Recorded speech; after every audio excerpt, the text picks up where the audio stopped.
A 10-year-old boy shoots and kills his own mother over a virtual reality set. What's the first thing that comes to mind when you hear something like this? The first thing that I think about is Christmas is just around the corner. And next, I wonder if he was, scratch that part. Scratch that part.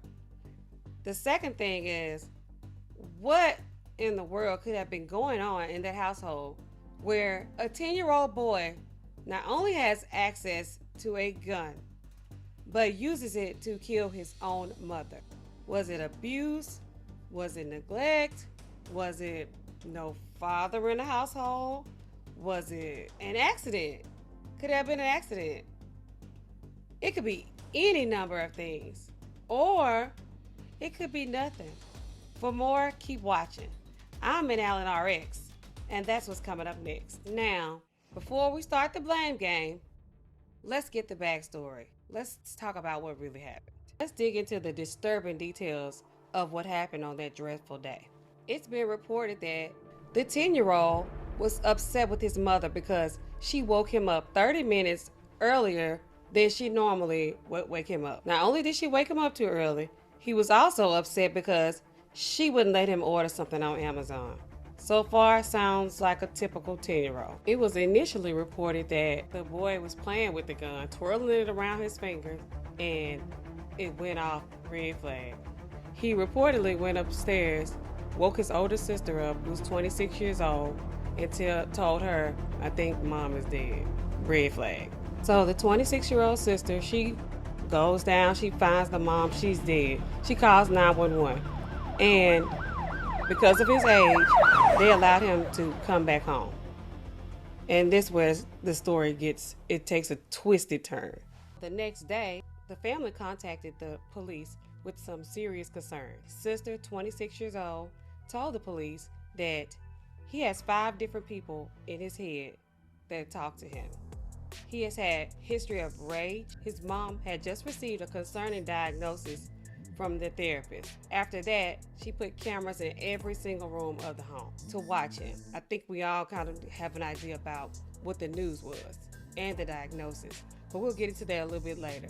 Also, the cameras that were placed in every room of the house, mysteriously, all of them were turned off 2 weeks prior to the incident. Red flag. This next thing, this gave me confirmation that what I had been suspecting, or what we all had been suspecting since the beginning of this story. He logged on, this is the next day after he killed the mother, he logged on to her Amazon account and ordered the Oculus virtual reality headset that he had been denied the day before. Throughout this entire situation, this whole ordeal, he never cried.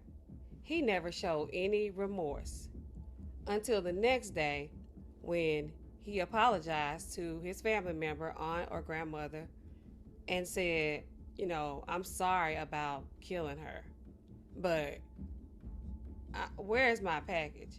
He still was looking for this virtual reality game. A lot of people have been saying, "Oh, once reality sets in that his mother's gone, he's gonna break down." He's not. He's not. He's aware of what's going on and what happened. He only cares about what he cares about. And those human feelings, the heart to heart, those emotions, he doesn't have them.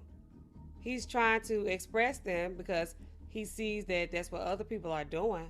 But he doesn't feel that. He doesn't feel like the loss of the mother. He did it. And so his only concern is, did my package come in or not? Family member reported that he, at a small age, 4 years old, grabbed the dog by a tail, twirling the dog around until the dog winced in pain. He did that as a 4-year-old. They also reported that he filled up some balloons with gasoline and set them on fire, burning up a sectional and part of the carpet. When he initially reported what happened, he said he was twirling the gun around and it went off. First of all, that's not the story you tell, okay? A normal person is not going to tell that story.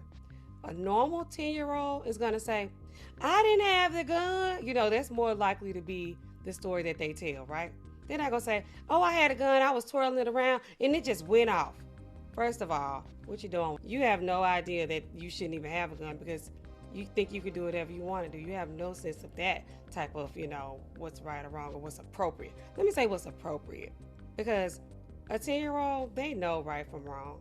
Because when I was 10 years old, I could drive. In the second interview, after he changed his story, he said that he wasn't aiming at his mom, trying to shoot the wall because he just wanted to scare her. It's a red flag. First of all, you think you shoot it and just, oh, I'm just going to shoot it at the wall and I'm going to scare her? First of all, I'm thinking, you've been messing with this gun. Because, I can't just pick up a gun and just use it for the first time and shoot somebody in the head. Most people, if it's not your gun or you don't know, you're not a gun handler, you can't just pick up a gun and just use it.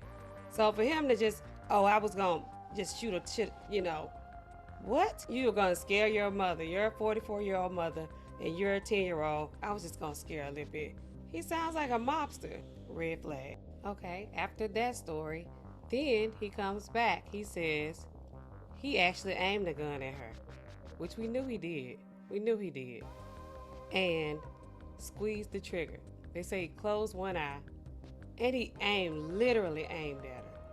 And he squeezed the trigger. He told the police, the detectives, that he understood that guns kill people. He understood that if he squeezed that trigger, what was going to happen. So now he's getting charged as an adult. What's actually going on with this child is personality disorder. After receiving more information about what happened that day, do we still think that the mom is to blame? Do we still think that abuse? Do we think that the dad not being in the home is a reason? Or there's something missing in here is something missing. Typically with kids, they don't like to diagnose them with certain personality disorders. They don't want to label them too early. But at 10 years old, what did he tell that therapist that made her tell the mother to get cameras in every room of the home? What did he say? What did she find out? Did the mother actually have the gun there to protect herself or her other daughter from him? We think that, automatically we think, oh, this gun is for safety, just from robbers and things like that, people trying to mug you. Or could it have been had he tried to do something like that before? For her to not secure the weapon any better. But these kids are smart. They are geniuses. So we can't blame this on rap music. Can't blame this on video games. This is just nature. Most people would not be able to understand it on a deeper level. Like, that's his nature. How it's never going to sit in with him that he shot his own mother. Like, she's not coming back. Like, he should be upset about that. He should be sad. He's never going to feel that. I'm sure when he started out, when he was younger, with the torturing the animals, I'm pretty sure bullying other kids, you cannot leave these kids around your children, older or younger or anybody. No one's safe. Hide them all. Hide your kids, hide your animals, hide them all, because no one's safe. Anybody can get it. Let's be honest. So I'm sure when he was little, he has attention deficit. He's on ADHD medications. That's not going to do anything. That'll just, slow him down for a little while from the overactivity. But just the thoughts and that pattern of behavior, that's not what ADHD is. That's not what that is. But I'm sure he was on those at some point, which I'm not anti at all. I'm for him. But that's what they started him out with. And people will try to find all types of other excuses for other than what it is. He has a mental disorder. He does. There's no medication. Then, as he went further along, they probably put him on antipsychotics, tried him on all type of mood stabilizing, different medications, sedatives, whatever. Anything. They tried probably on every single thing. At this point, he's 10 years old, and he's still going to the therapist. She makes a disturbing diagnosis. This is probably someone he had been going to for years. She knows his history. She knows all the meds he's taken. She knows all the bad things he's done. The school is reported home every single day. Every day. Everybody was on high alert for this child. Unfortunately, he murdered his mother. Fortunately, it wasn't a classroom full of 16 or 17 other little kids or teachers or whoever. It's just an unfortunate situation. So the most recent information is that he has a $50,000 bill. I think he has like 2 lawyers or something like that. But we'll just have to keep watching as the case unfolds to see if they decide to, well, they're trying him as an adult, and he could get up to 60 years at this point. If they're going to do it in a mental facility or a prison, we'll just have to keep watching, y'all. Anyway, I got to get back to work. These prescriptions, they keep piling up, and these phones, they never stop ringing. I'll see y'all in the next video.